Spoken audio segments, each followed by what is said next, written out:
কি খবৰ তোমাৰ? তোমাৰ বন্ধুৰ নাম কি? লিঅ' কি লিখে? লিঅ' শইকীয়া।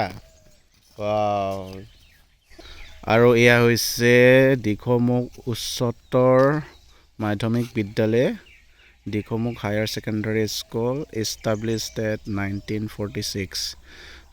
বহুত পুৰণা হয়, স্বাধীনতাৰ আগত এষ্টাব্লিছ হৈছে। চাওক কিমান পুৰণা স্কুল। মই বহুত লাকি ফিল কৰিছোঁ ইমান পুৰণা স্কুলত মই যাতে আজি দেখা পালোঁ। চ' থেংক ইউ। ইপিনে ইষ্টাৰ্ণ ছাইড, এই দিখৌমুখৰ এই নদী চাওক, মই দেখাই আছোঁ ভালকৈ। এই আছে দিখৌমুখ বৈ গৈ আছে ব্ৰহ্মপুত্ৰ লৈ পিনে।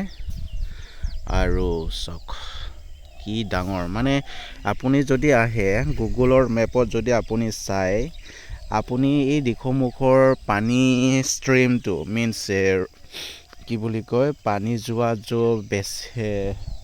আমি বেচিন বুলি ক'ব পাৰোঁ ভৌগোলিক মতে। তো বেচিনটো তেনেকৈ তেৰাকৈ গৈ আছে। এছ ছেট কেতিয়াবা হৈ যায়, কেতিয়াবা ৱাই ছেট হৈ গৈছে, তেনেকৈ হৈ গৈছে। সেয়া চাওক এইফালে বৈ গৈ আছে তেনেকৈ। আৰু নাও আছে বৰ্তমান। মই অলপ পানী চুই পেলাই আপোনালোকক দেখাই দিওঁ। আৰু নদীখনৰ ষ্ট্ৰাকচাৰ চাওক, আপোনাৰ কি বুলি ক'ব এইটো, ছাইডে ছাইডে যেনেকৈ বানপানী হ'লে বা গৰাখহনীয়া হ'লে হৈ যায়। চ' ষ্ট্ৰাকচাৰটো বঢ়িয়া বনাইছে, ডেভেলপমেণ্ট। চাওক এইটো চিমেণ্ট বস্তাৰ নিচিনা পূৰা হেৰি কৰি দিছে।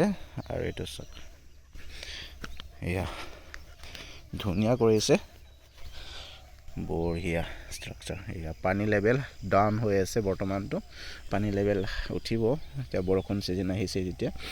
আৰু কিছুমানে নাজানিব পাৰে দিখৌমুখৰ এই নদীখন ক'ত অৱস্থিত আছে। এইটো হ'ল শিৱসাগৰত আছে গৌৰীসাগৰৰ পৰা আমি য'ত আছোঁ 8 কিলোমিটাৰ ডিষ্টেঞ্চত।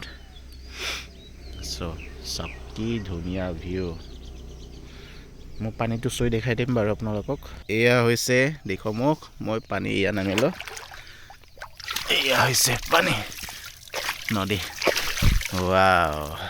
কি ধুনীয়া। আৰু মোক শুনাত মাছ বহুত ডাঙৰ মাছ আছে, কাছ আছে বুলি শুনিছোঁ। চ' আই এম ভেৰি লাকি। মই আজি পানী তললৈকে নামি পেলাই চাব পালোঁ। কি ধুনীয়া পানী। বাট মই ইমান হেৰিলৈকে নাথাকোঁ, পানীটো ডাঙৰ আছে, ভয় লাগে মোৰ।